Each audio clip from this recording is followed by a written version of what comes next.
responses sorry. to drought, I just wanted to acknowledge my collaborators and funding sources.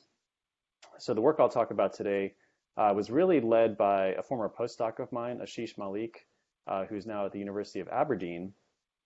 And he's pictured down here in the lower right. And this has been a collaborative project with several folks at Lawrence Berkeley National Lab up in Northern California. For example, Owen Brody, Tammy Swenson, and Trent Northern. They've been essential for working on some of the metabolomic analyses that I'll present today. And also want to acknowledge folks at UC Irvine who have been working on this project probably for the past 10 or 15 years now. And finally, I want to recognize the DOE Genomic Sciences program for funding this research over the past decade or so.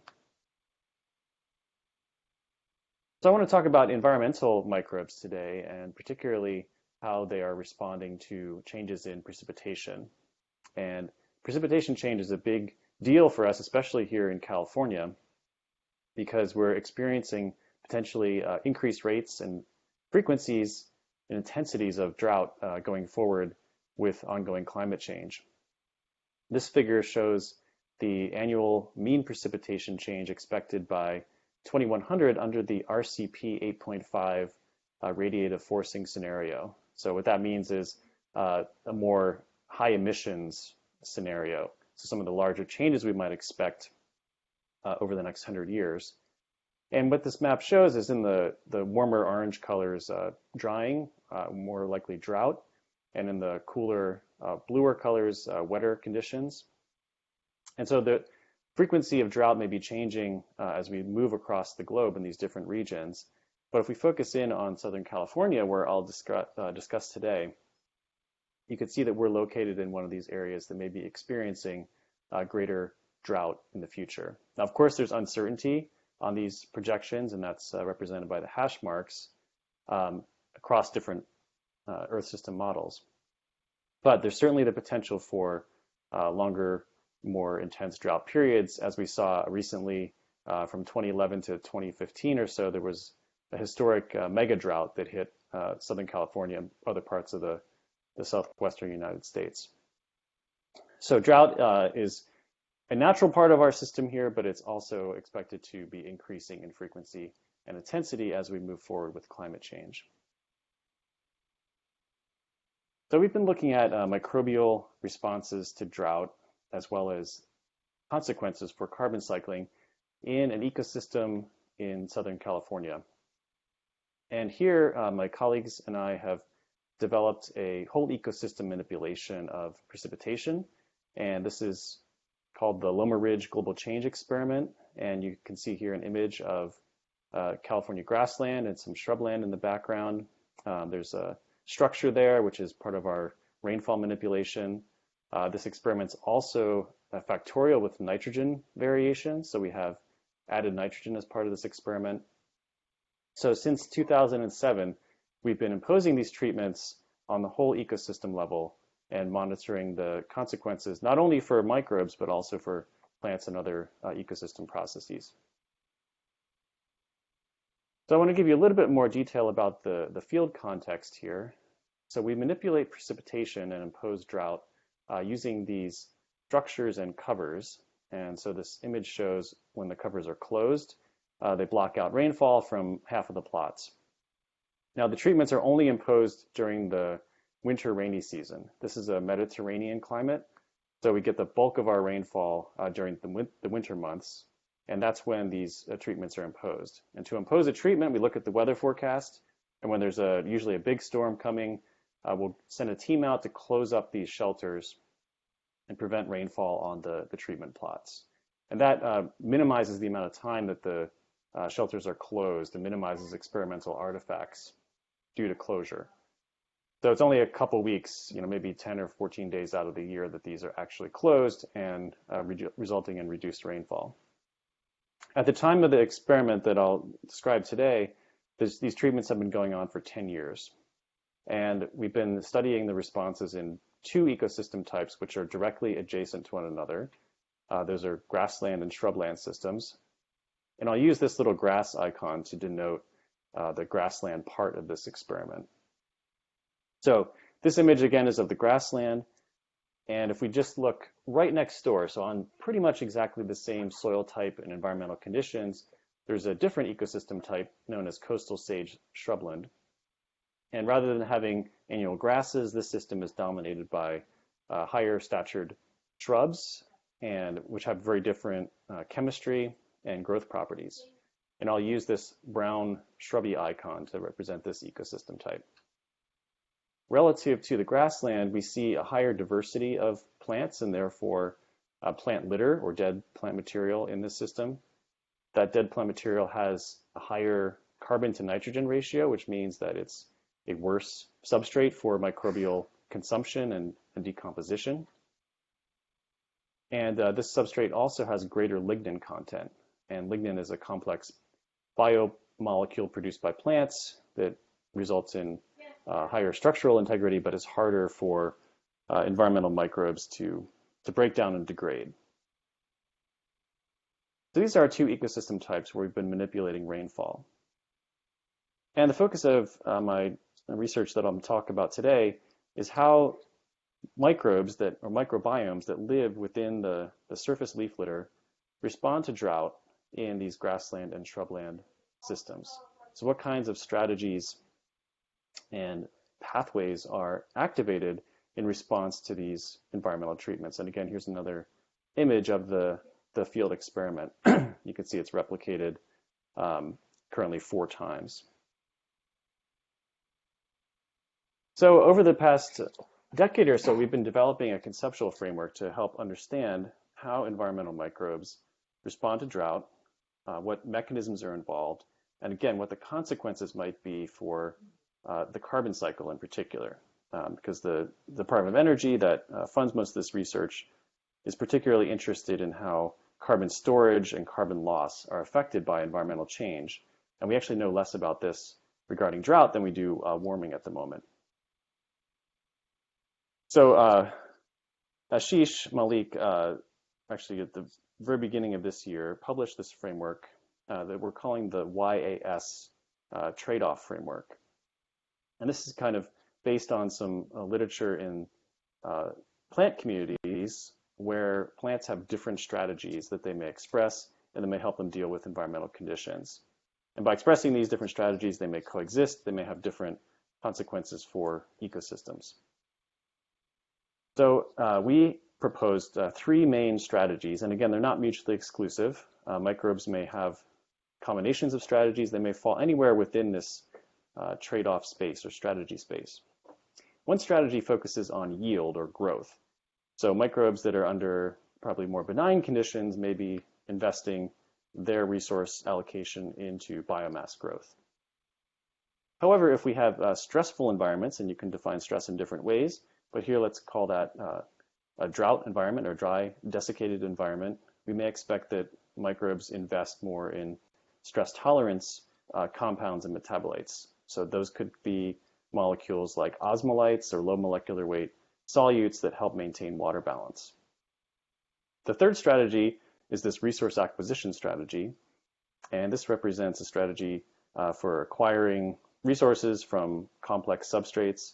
We often think about the production of extracellular enzymes, so enzymes that target these biopolymers in the environment and allow microbes to access resources, carbon, nutrients, from biopolymers. So microbes that are invested in that resource acquisition strategy may trade off against these other strategies.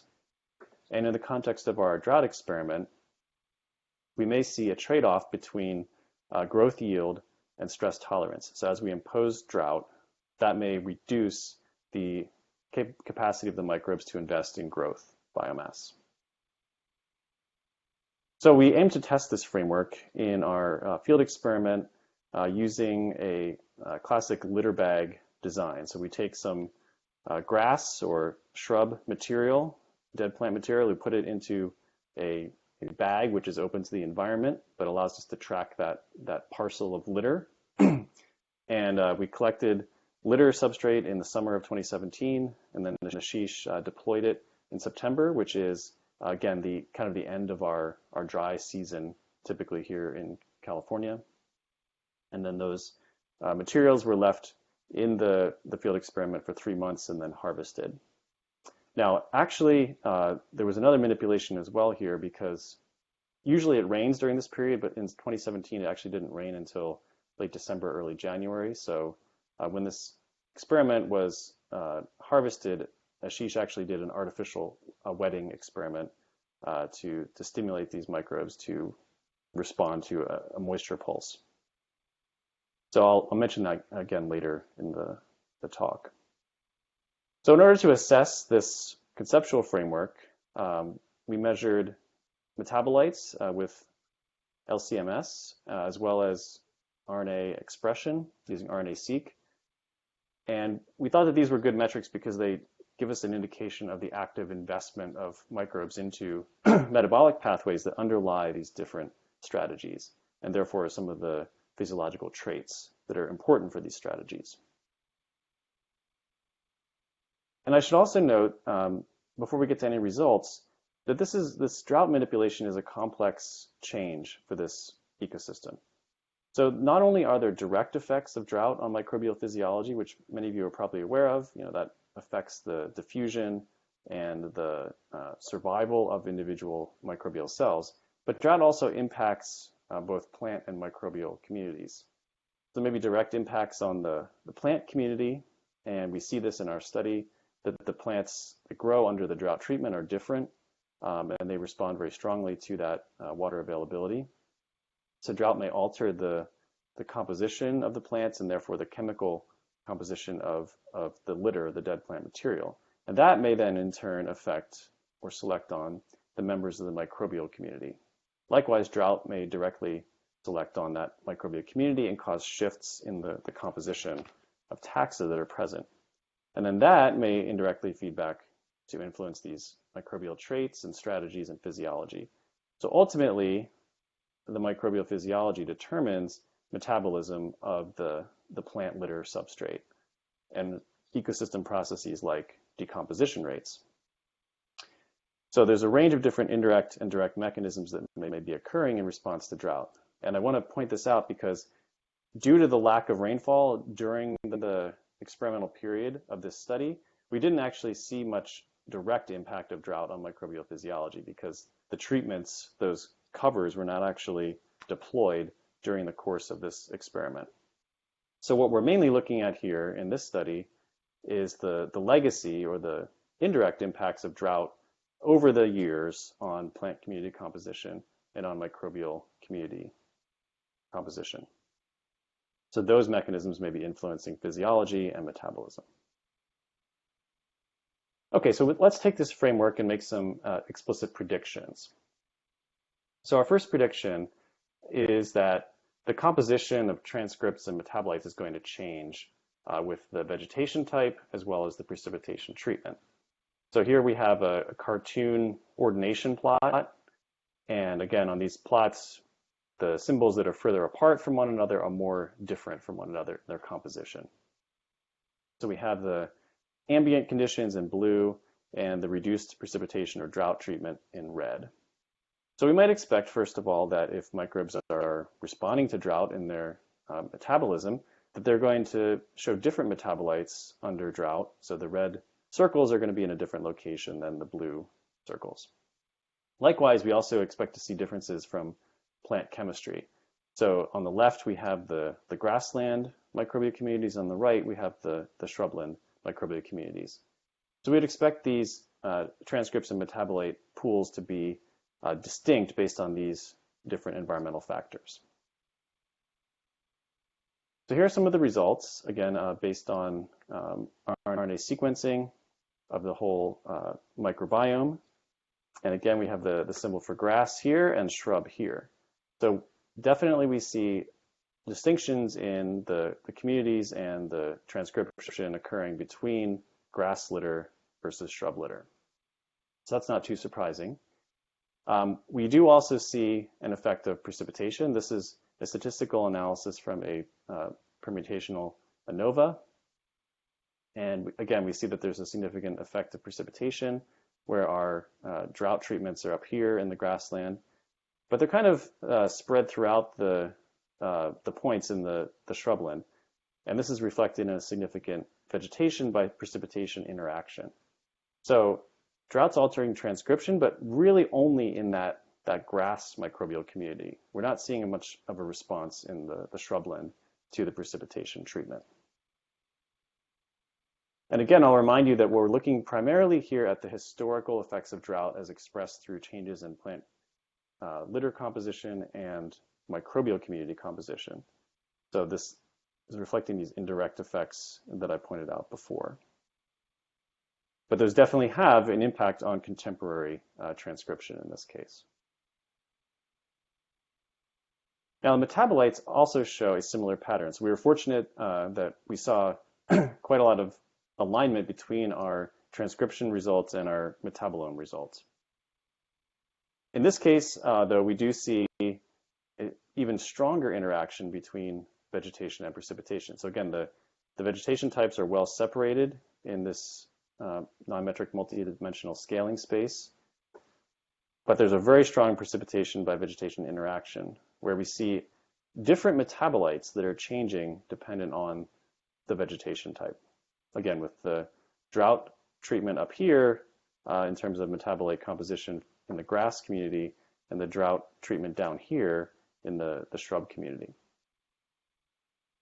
So those changes, whatever's happening in terms of the microbial response to drought is different depending on which vegetation type we're in. So we wanted to delve a little deeper and look at the changes in specific metabolites that were contributing to that ordination that I just showed you. So this is a heat map, and I'll just walk you through this real quickly. On the top, we have metabolites that increase under drought. That is, that they're higher in abundance under the reduced precipitation treatment. Up here, we have on the left the grass communities, and on the right side of this heat map, we have the shrub communities. And then within those communities, on the left, we have ambient conditions, and on the right, we have the drought conditions. So you'll note that I've highlighted a couple drought-related metabolites, this 5-oxyproline and this ectoine. And these are both low molecular weight compounds that are involved in maintaining water balance. They're osmolytes. And what we notice here is that one of these osmolytes is responding in the shrub litter, whereas in the grass litter, we're seeing an increase in ectoine. So again, that's why we're seeing that strong interaction between vegetation type and precipitation treatment, because there are actually different suites of metabolites that are responding to drought, depending on whether you're on shrub litter or grass litter. Now, if we look at growth molecules or metabolites that are generally associated with higher growth rates in microbes, we see a slightly different pattern here. So there's a reduction in these metabolites under drought treatment and higher expression of these metabolites under the ambient conditions, as shown here on this left side. But again, that really only applies in the grass litter. There's not much of a difference in these compounds in the shrub litter. So again, some distinct differences between the two litter types. So now let's think back to that framework of different microbial strategies and the trade-offs that might be happening. Now again, a trade-off occurs when microbes have a limited amount of resource to allocate. And so they can allocate to stress tolerance or they could allocate to growth, but not to both. So that kind of a relationship would lead to this prediction where we might see under dry conditions expression of greater stress metabolites and lower growth metabolites, versus in wet adapted communities, we may see microbes that are tending to express more growth metabolism and less in terms of stress. So that would result in this kind of negative relationship if we test a correlation. So we did that with a number of pairwise interactions between these metabolites. And again, we chose some of the osmolytes as indicators of stress tolerance or drought tolerance. So here's ectoine abundance on the y-axis. And then we have the abundances of some of the growth-associated metabolites, aspartic acid and adenosine. So amino acid and a nucleoside. And we can look at relationships between those two. So on the left here is ectoine versus aspartic acid, and you'll notice that the red points corresponding to the drought treatment are on the upper left, so higher abundance of that metabolite under drought. Likewise for adenosine, and if we look at the ectoine is higher under both of these in both of these relationships, and that's because it's increased in the drought treatment.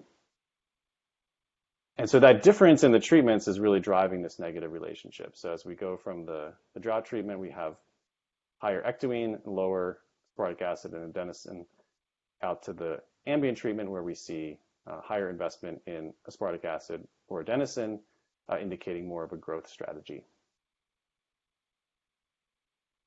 Now, if we look at the shrub litter, and again, the different metabolite, the 5-oxyproline osmolite that is present in that litter, we see a different relationship. There's no relationship, no trade-off evident with aspartic acid. There's actually a positive relationship, which is opposite our trade-off prediction if we look at 5-oxyproline versus adenosine. Again, in both instances, the red points are higher, showing higher investment in this drought metabolite under the drought treatment. But we don't see that investment is trading off with some other component of microbial growth.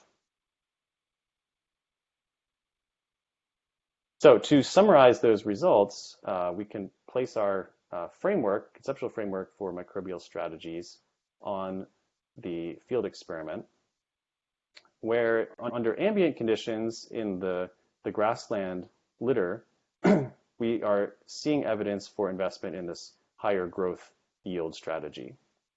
Whereas when we impose the drought treatment, at least in the grass litter, that shifts the microbial community towards stress tolerance, and that results in lower investment in these growth-associated compounds. So there's a pretty clear trade-off there. Interestingly, though, if we look in the shrub litter, we don't see those trade-offs, and this may be, we speculate, due to a greater need to invest in resource acquisition in the shrub communities. And again, I mentioned that the chemistry of the shrubs is different and involves more high molecular weight complex chemical compounds. So these microbial communities may be stuck essentially with investing in resource acquisition. So when we impose drought, then they have very limited options to invest in drought tolerance because they're so invested in this resource acquisition. So now I just want to explore what some of the implications might be at larger scales of these changes in microbial strategy and investment. So as we impose drought, that may shift our microbial communities towards stress tolerance, and that may be expressed through increased survival of the microbial biomass, for example, and through the expression of different metabolic profiles. If we have ambient conditions or communities that are investing in higher growth yield, that could increase microbial biomass of those populations. And if we have communities like maybe in the shrub litter that are investing in resource acquisition, that provides the enzymatic and other machinery to catalyze the decomposition of that dead plant material. Now, there may be other feedbacks as well, where depending on what metabolite we're talking about, that may have consequences for decomposition and carbon turnover. If these are low molecular weight compounds, those may decompose more quickly and increase overall rates of decomposition at ecosystem scales, versus if those metabolites are maybe extracellular polysaccharides or biofilm formation, that could potentially reduce rates of decomposition. Now, if stress tolerance does in fact lead to higher survival of the cells, that could promote biomass, kind of short-circuiting this growth yield strategy, and then that increased biomass could then catalyze greater rates of decomposition. So what I take from this is that there may be multiple mechanisms that can buffer microbial communities and functioning from these disturbances. So for example, by moving around on this set of trade-offs, then microbes may have different ways of preserving this functioning of decomposition and organic matter turnover. So finally, I just wanted to leave you with a little bit of a taste of the research that we're continuing right now. And so the work that I showed you so far mainly focuses on community level changes, changes in abundance of taxa, and changes in physiology. But we're also interested in how those mechanisms and the genes underlying those pathways might be evolving, because there's been very little done in terms of microbial evolutionary responses to drought. So with a new grant that we have from the Genomic Sciences program, we want to start comparing some of these evolutionary changes with the other changes we've already observed in community composition, and put that in the context of immigration and dispersal from outside of the system. Again, let's see if that is buffering some of the response to drought. And this work will enable us to uncover some of the genetic mechanisms that are underlying adaptation or adaptive processes. And we've had a long-standing effort to develop mathematical models that represent these response mechanisms and represent that YAS triangle. But now we also want to incorporate evolutionary change into those pathways and models. So that's kind of a look forward. And with that, I will stop and take any of your questions. Thank you. Awesome. Thank you so much. That was a great talk.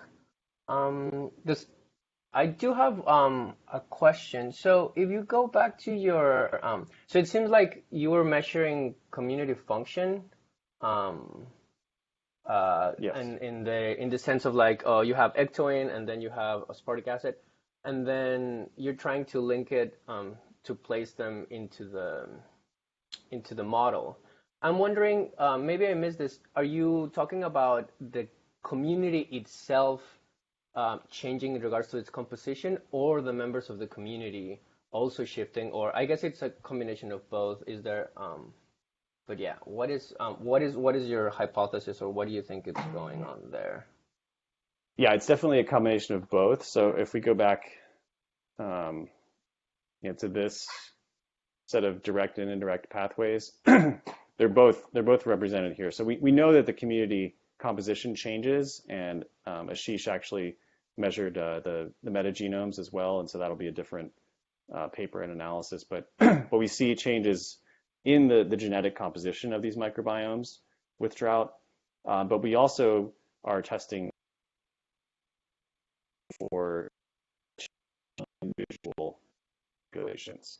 So those two are both happening at the same time, and I think they're both important. Probably the compositional changes are dominant, but there are certainly physiological changes that are important too, because this system experiences drought every single year, right? So in a Mediterranean climate, we get 95% of our rainfall between November and April. So then every summer, these systems are, especially in the surface litter, these systems are experiencing very high temperatures and very desiccated conditions. And so every microbe that lives in the system has to have some strategy for making it through that time period. And that's one of the interesting questions that we're following up on, is like what kind of physiological adaptations do these microbial populations have that enables them to persist through that period? Do they persist, or do they die off and then immigrate from somewhere else? Or are they hiding out in refugia that are wetter or cooler in some way? Right. We don't know the answer to that yet, but Awesome. Cool. Gina, do you want to ask your question? Sure. Hi, my name's Gina. I'm a postdoc in Marvin Whiteley's lab. I was just, I had, I guess, kind of one pretty straightforward question and then a more open-ended question. The straightforward one is, do you have a sense, were you able to measure actually the biomass loss in these litter bags under the different treatments? yes. And did that change? Yes, so we in this experiment that Ashish conducted did measure that for, just so we'd have it coincident with these other measurements. And there's a weak, in this particular version of the experiment, there was a weak effect of precipitation treatment, but it was not really statistically significant. In the past, we've seen statistically significant reductions in decomposition in response to drought. But but yeah, that effect apparently is somewhat inconsistent. So one way to interpret that is that, we're seeing these big changes in community composition, as well as the transcription, and the metabolites, at least in the grass communities. So maybe that is, in fact, buffering somehow the overall system level rate of carbon processing. But we're still kind of working through those results. Yeah, I'm sure it's really complicated. Um, and then my other question is, it's really cool you kind of get the separation, the different treatments, but then there's still like a fair amount of variation within there across the samples. And I was just wondering if you all had any insights into like what else is driving the variation across these. Hmm.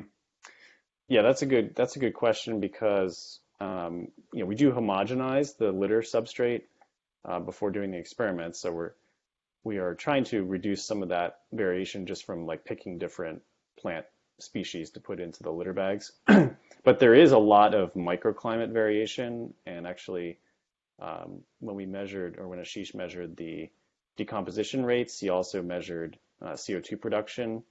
And I mentioned that little wet up experiment he did. So he measured how CO2 respiration changed as he, before and during and after that wet up.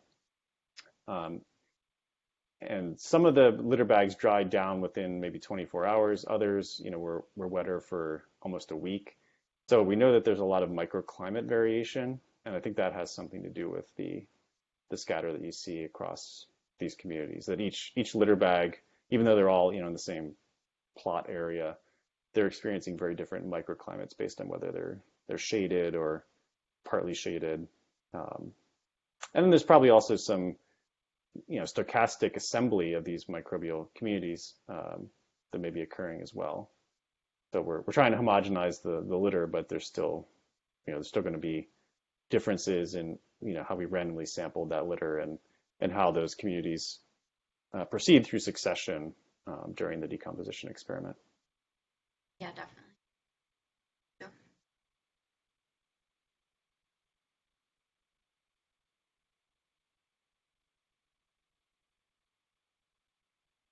So I have a question too while we're waiting. In You had the heat map of the different changes in transcriptome, or different yes, exactly this one, with changes in shrub and grass, and in kind of ambient environment, there's no changes in basically specific changes in the shrub population, Mm-hmm. or the microbial population that are colonizing in the this condition. So do we I mean, what probably but are there any does it mean that there are more stable microbial community in this type of plants, or this type of or kind of more resilient, that Mm-hmm. changes in like drought is not changing in a big you know effective way? Or I'm not sure if I got the message Yeah, no, correct. that's actually a really good question.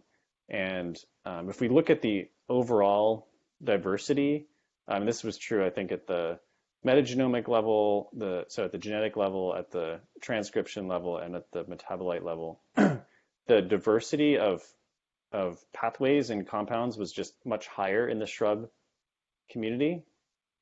So that doesn't really answer your question about resilience necessarily, but it's just that there was just a much more broad and diverse community, both genetically and metabolically, in that shrub litter.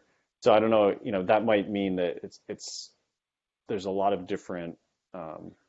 Well, one possibility is that there's a lot of investment in those different pathways, and that's constraining the ability to respond to drought. It may just make it harder detect a response because, if every population is responding slightly differently, then we may not see, an overall response at the community level. But otherwise, yeah, it's a little hard to say for sure if because we didn't really design the experiment that way, to say if they're more resilient or not in the shrub litter. We did answer that question about resilience in the grassland system, and we've published a couple papers on that. But those papers and that study was done before we started working in the shrub system. So as part of our new project, we might be able to answer that question. Thank you. Mm-hmm. I have a couple more questions. So you said that the first slide was about how the drought is expected to increase, right? Mm-hmm. Are the drought treatments that you're imposing on these sections, are they more harsher or less harsh than the expected, or how does that compare? Mm-hmm. Yeah, so our reduction is a 40 to 50% reduction in rainfall. So it's important to remember that in this system, interannual variation is really high. Oh, So okay. during the mega drought of 2011 to 2015, the driest year, we received like 3 inches of rainfall. Wow. And in the wettest year, I think we received like 25 or 30 inches. So Okay. it varies over an order of magnitude. So a 50% reduction in a wet year does almost nothing. A 50% reduction in a drier year really stresses out at least the plants in the system. So when this treatment was imposed across that mega drought, it basically knocked out the whole plant community. I mean, there was a lot of bare soil, probably 50 to 75% bare soil by the end of that mega drought in the reduced precipitation treatment. So it's not a huge perturbation relative to the interannual variability, but in dry years it can be a pretty intense disturbance. Okay. So that sort of leads me to the follow-up question, which is, so I guess you just answered it, but is there, because you were sampling over 10 years, you said, right? And then were you always comparing those, the